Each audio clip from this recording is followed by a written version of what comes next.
Molo Sanbonani, hello, how's it? Good morning, good morning, good morning. This is a Tuesday morning here on Vuka Nazo, your morning news analysis show. My name is Usihle Ngobese, aka Big Daddy Liberty. And as always on the show, if you want more of our contact, and more importantly, if you want to support the show financially by contributing 100 Rand a month, well, do me a favor, find us on our website at bigdaddyliberty.com. There, of course, you can do exactly that, support the channel. Remember, we help you begin your news day here on this channel, but if you join our friends over at the Daily Friend, well, they'll help you round off the news day with their show that comes to you Monday to Thursdays live at 1:30 p.m. That's the Daily Friend. Now, with that being said, enough with the jibber jabber here on this introduction. How about we go straight into the news? All right, we begin in Gauteng now, where we track the health MEC, that's the health minister in Gauteng, the provincial health minister of Gauteng, a one MEC Nkomo Ralehoko, Nomantu, I think is her first name, speaking on what is Malaria Day. It's commemorated by the SADC regional Southern African Development Community, basically pointing out that malaria is, of course, as she rightly points out, preventable and treatable. Speaking, of course, in a statement, she basically pointed out that with the festive season fast approaching, malaria is something that they're keeping an eye on. But get this, she actually quoted some numbers. I want to quickly read a direct quote. Now, that's Nkomo Ralehoko, said while malaria is preventable and a treatable disease from which, quote, no one should die, especially if diagnosed and treated earlier, more than 1,000 people have been killed by malaria in Gauteng since January. She goes on to say that it remains worrying that from January to September 2022, Gauteng as a province recorded 1,103 cases with 11 deaths. Most of malaria cases recorded in the province are from Mozambique, followed by Malawi, Zimbabwe, and Ethiopia. For every person who dies, it is one too many, she goes on to say. But that last bit is exactly what I think is interesting to me. She cites the fact that most of these individuals who are suffering from malaria, the 1,100 plus that she mentions, are from neighboring states, basically, Zimbabwe, Mozambique, and Malawi in particular. Of course they are. Of course they are. And why? Because our borders are porous in this country. And again, I'm not saying, we should deny these people treatment simply because they're from other parts of the world. No, that's not the point. The point is you have very little realistic way of controlling any infectious diseases that are found in perhaps other parts of the continent, yellow fever, for example, Ebola, etc., if you have porous borders. Now, in other countries, you have a situation where these sort of things you can actually track for and test for simply because those countries have sound border management. In this country, we don't.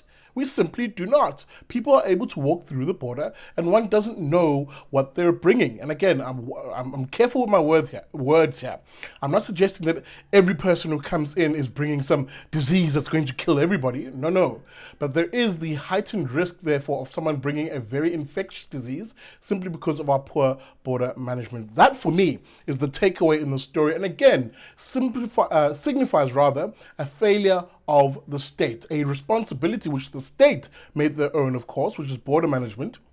They fail at. And who does it place at risk? You and me. So that a situation develops where poorer South Africans are more susceptible to potentially catching some of these infectious diseases because they use public health facilities, and often foreign nationals who are here illegally crowd these very same services. It's absolutely unacceptable. And indeed, if I was the MEC of Health in Gauteng, I'd be having very terse words with the Home Affairs Minister and indeed International Relations.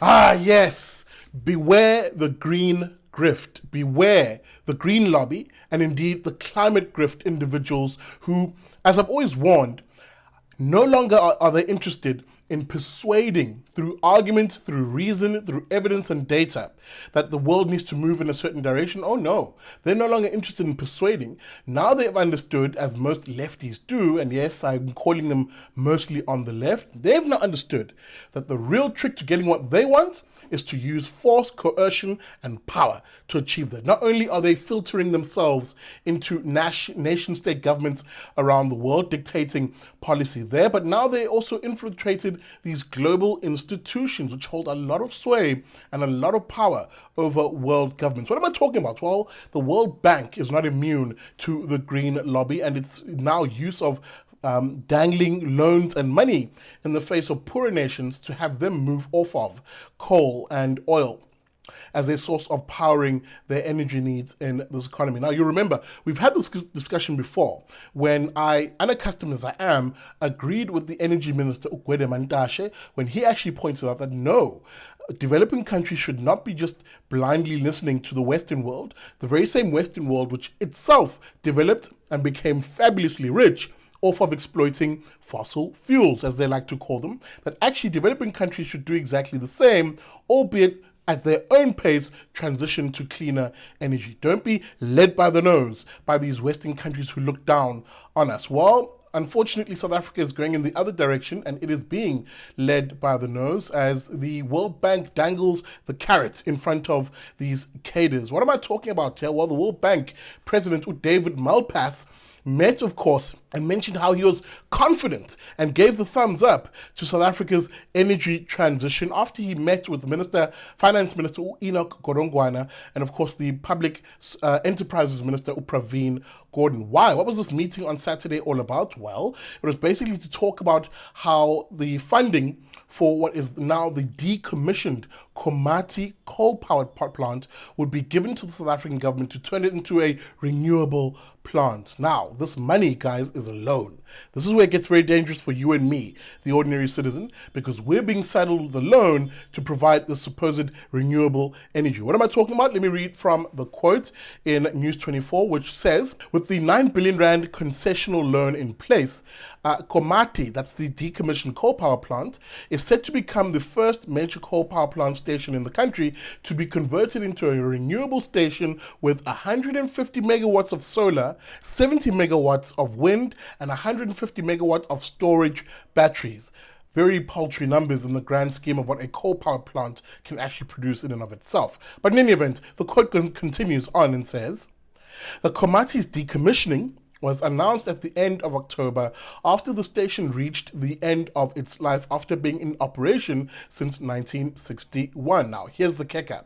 The World Bank funding will be financed through an 8 billion rand loan, an 870 million rand concessional loan from the Canadian World Bank Clean Energy and Forest Climate Facility. And now here's a grant, an 183 million rand grant from the World Bank Energy Sector Management Assistance Program. End of quote. Now the thing is, guys, these are loans. Someone has to pay them back, and it is you and me, the tax-paying individuals in this country, and worse yet, the young people in this country who are being saddled with loans that the South African government will be stuck with well into the future of this country. It is effectively these older fogey politicians so enamored by this green ideology, basically saddling young South Africans with these loans for an energy source which is really, in the grand scheme of what we need as energy in this country, is paltry numbers. 150 megawatts of power, 70 megawatts of wind, and 150 of solar are paltry numbers insofar as the sort of numbers that we want, the thousands of megawatts rather, that we need in this country. And where do we get those thousands of megawatts? From more reliable base load energy sources. I've always argued that if we're going to talk about transitioning to cleaner energy, number one, we need to still exploit the coal that we have in this country so that we meet the energy needs. And once we meet those energy needs, transition to cleaner sources, which are bountiful in this country, such as natural gas. And as we transition into natural gas, and again, these are not mutually exclusive transitions. It can happen simultaneously. We can walk and chew gum, people, at the same time. Also invest, therefore, in actual clean baseload energy, nuclear energy. None of this has to be done by the SA government or even Eskom. The private sector should be incentivized to invest in this country and in a sense, therefore, power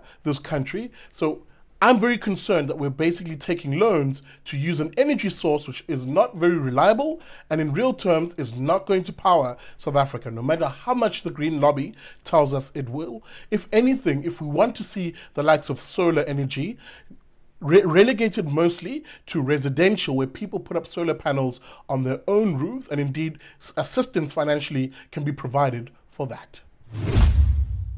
All right, that's it for this episode, the Tuesday edition of Vuka Nazo. Remember, we come to you weekdays every morning from 7 a.m. You don't have to wake up at 7 a.m., people, to watch the show. It'll be available throughout the day. In this episode, I really dug into the ribs of them green hippies, I'm expecting to see them in the comments. Excuse me, Big Daddy, for your information, we don't wear these tie-dye shirts every day. Just kidding. Find me, of course, if you want to send that heated email or whatever the case may be on my website at bigdaddyliberty.com. And of course, guys, support the channel. I super encourage you to do that. All the information is on my website. As I said, we do come to you weekdays from 7 a.m. With this being the Tuesday edition, I'll see you tomorrow. Good folks, happy Tuesday, and I'll see you tomorrow for Vuka Nazo.